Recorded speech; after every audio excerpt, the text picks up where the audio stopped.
Yeah, 2 officers did respond initially to this call. They were here at the same time when they made contact with her.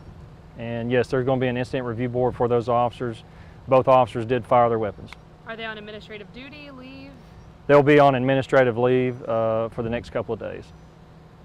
How, when you said both Let me correct that. Administrative duty. They'd still be doing something for the department in a capacity. So like desk duty, basically? Yeah. Okay.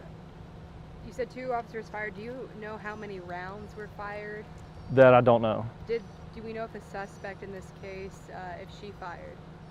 She did not have an opportunity to, but it was leading up to that moment. The officers were able to fire first. So just to be clear, can you tell us what kind of gun did she have? I can't go in that right now, but I can't answer that question. I just can't answer it today. Gotcha. But she did have a gun. There's no Yes. question. Do we know, was her gun ever fired at any of the neighbors, at officers? As of now, we don't have evidence that it was. We just know we had some very, very scared residents making calls to police and management.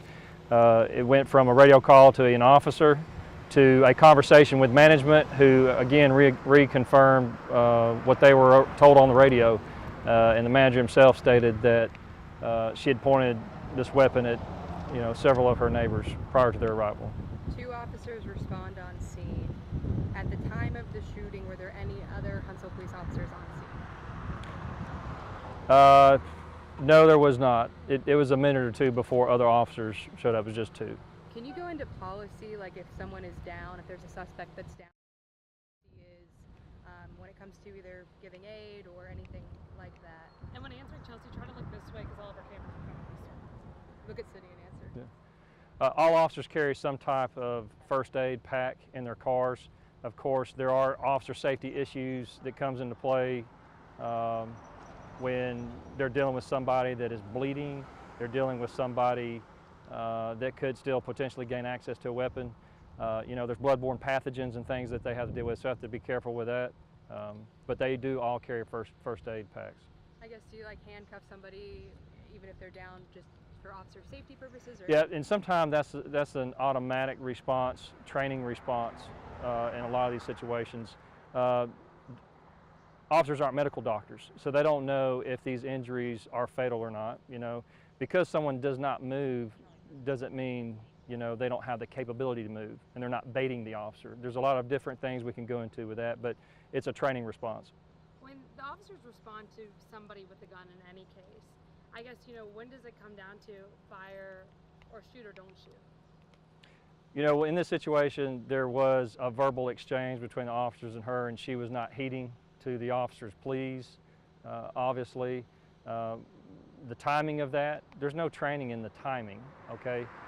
It's just a matter of when that person decides to cooperate. In this case, she did or could not, and that was a huge factor in why the officers fired. Are you saying they were, I guess, pleading with her to like drop the gun or something like that? Is that kind of what was going on there? Yes.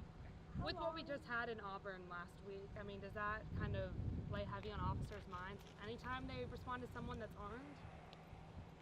Of course it does, but we can't come to work every day and worry about that. We still have to go to normal, everyday law enforcement activity, working a wreck, meeting citizens that are victims of crime and taking reports. Of course, we don't want to have to come to these calls, but we do, and we have to anticipate the worst at times like this. So, yeah, it does weigh on our mind, but we can't, go every single day, every single call, worrying about that.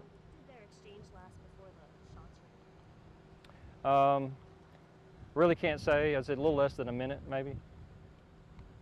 How many? So there's 2 body cameras that you guys are reviewing. Is that the idea? Because there's 2 officers on scene. Right. 2 body cams, and then there are 2 vehicle in-car cameras. Oh, police. Okay. And then just, I guess, back to the aid thing real quick. And I don't know how much you can say on this, but if someone's down and there's 2 officers on scene, at what point do you have to have another officer for backup to like start to render aid? If that's I know you talked about the blood pathogens and stuff, but is there some sort of protocol with how you handle that? I don't think I understand your question. Okay, so this girl's down on the ground. There's an officer standing there as she's down. At what point do they render aid? Do they, if they think maybe she's not doing well? It depends on the extent of the injuries. I mean, the extent of the injuries can go beyond what the capacity of that first aid kit can handle, you know, and if it comes to that, then we have to leave it to EMS. I can't say if that was or was not the case today. I'm just curious for policy and stuff. And then, go ahead. If officers hadn't responded, I mean, could we be talking about a much different situation with someone waving a gun at their neighbors? Absolutely. You know, that's the reason we responded, is that neighbors said that this individual was pointing a gun at them, several different neighbors, and then even management. Lieutenant, when will the incident review board be conducted? Within the next couple of weeks. And you guys will make that decision public, I guess. Like Yes. And Right. that review board has like Mass County DA's office, training staff, command staff. Right, and the Huntsville Police Citizens Review or Council, they will be part of that as well. Will there be more kind of trainings with, I don't want to mention kind of, you know, what we're No, go ahead. What? Oh, with like mental health. Yeah, we can't or can say whether or not that was a factor, of course, today. We want to give this victim's family some time before we talk about this individual's background. Naturally, the background of an individual has to come into play, and it can't be avoided, but we're not going to talk about that today. Do more trainings just for kind of a review of how to handle the situation come into play when... We're constantly doing the crisis intervention training, but you also got to remember, and I'm not saying that that was an actual part or a factor or variable in today's action, but once weapons are involved, you know, we can't guess at what the person is going to do or they're going to stop what they're doing. Crisis intervention is about a crisis, but like I said, when weapons get involved, makes it a little bit more difficult for both the officers and the individual involved. Was she shot twice?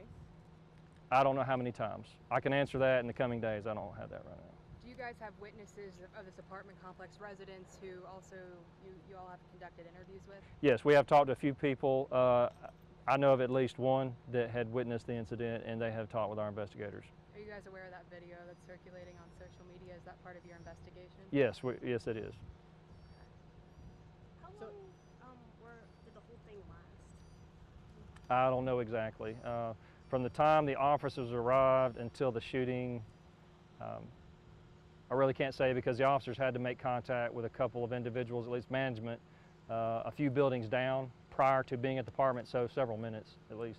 And but you said sorry. The gun is in Huntsville Police possession. Yes. And you did say the time before the confrontation and then when she was shot, it was less than a minute. Yeah, they went to the door to start knocking, and then that's where the 60 seconds come to play. And I'm just giving an estimation. I really don't know. So did it happen inside or outside? Because we saw that shattered glass sliding door. It did. It happened outside when officers went to the door to make contact. She did not come to that door. She went out a different door and approached the officers from the opposite door that you see from the roadway.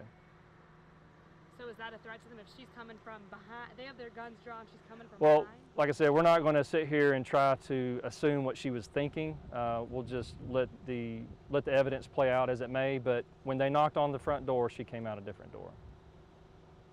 So she wasn't outside when they were here? She made it outside, yes, she was outside. But initially, when they knock on the door, she comes out? They knocked on one door, being the hallway door. Okay. She came out another door and was physically outside. Okay. And then last one, what do you want the public to know about how seriously Huntsville Police Department takes these kinds of investigations? Oh, we take these very seriously. We want everybody to think that this is a safe area, to give us a call anytime someone has a weapon like this, and we're very thankful nobody else was hurt. And so just to clarify, this time you don't know how many times she was struck by a bullet? Yeah, I don't have a specific number. I can update you that in the next coming days if you want to just check back in with me.